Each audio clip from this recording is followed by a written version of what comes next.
I'm going to come over here because, I don't know, I like it better. Okay.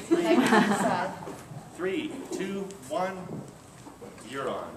Hi, I'm Brenda Huettner. I'm talking today about lighting design, terminology, and audience analysis, succeeding without winning. And I wanted to take a minute to tell you why I'm talking about lighting design. And that is when this first call came out, there was a typo, and it's lightning talks, but it said lighting talks. And I thought, wow, I have a great lighting design story. I'll tell that one. Oh wait, I need to make it TechCom related, don't I? So that's what I'm trying to do today. So this particular story is not my story, it's my brother-in-law's story. It's Mike Baldessari. He's a lighting designer on Broadway, and as you can see, he's done all kinds of things. He does movies, he does music, he does theater, he does all these shows that he's done. And I think he's brilliant, he's wonderful, he's married to my sister, has a lovely daughter who's my niece. But the bottom one, way down the bottom there, he was the lighting designer for Cabaret. Did any of you see it on Broadway, the revival? It looked kind of like that. And as you may know, Cabaret is a set in the sort of gritty between wars or before wars, very grubby looking place, all dark, and he was the lighting designer. Well, the exciting thing was he actually got nominated for a Tony, which is, in lighting design, amazing.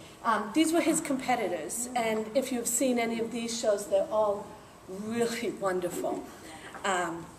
So the key thing here is PBS did a documentary on the behind-the-scenes stuff, which was, for this one, set design, costume design, and lighting design.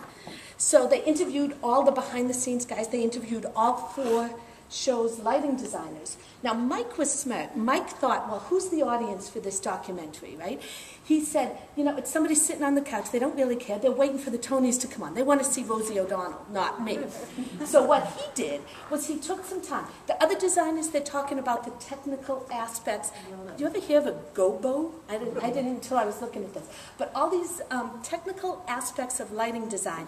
And they would talk about that. Mike, however, would say things like, there's a lot of new equipment behind, but from the front it looks like an antique. So by choosing the words carefully that the people could understand, rather than the technical terms, and understanding his audience, he was actually highlighted more than some of the other guys on this documentary. The other thing the other designers would say was stuff like, stuff like, we wanted to create a luminous world, a magical, vibrant world that evoked the majesty of the setting. Well, that's very nice, but what does that mean to me? It's big words, it's beautiful language, but not really appropriate to the audience at that time. What Mike says, he does a couple things here. Everything is lit to make the audience feel like they're part of the club. He's turned it around. He's not talking about what he wanted to do. He's talking about what you all, as the audience, was going to get out of it. I mean, brilliant. And he's not even a tech writer or anything. So I thought that was great. So how do we know if this is succeeding for him, if this is successful? Well, what I did is I watched the whole tape and I sort of added up the minutes that each designer was on the tape. Mike had the dark red. One other lighting designer got in at all. And the other 2, they couldn't use anything. I'm sure they tried. I'm sure they interviewed. But it wasn't appropriate for the audience. Right? Now, isn't that what we all do? Right? Right for the audience. So he's actually had all kinds of success since then. He's invented lighting colors and gobos and certain types of lighting stands. He's also been interviewed by design magazines and his light, but also he was interviewed by On Language in the New York Times. Now, if that's not success for a lighting designer, I don't know what. I've never been there, right? So this is Mike's little thing. See, this light's coming down. It's awfully cute. And so that's why I say he was succeeding at this.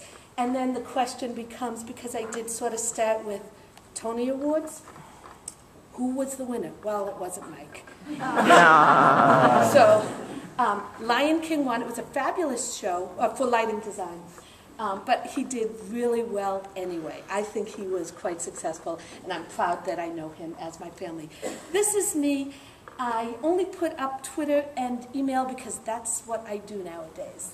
So that's my talk. Thank you very much. Nice.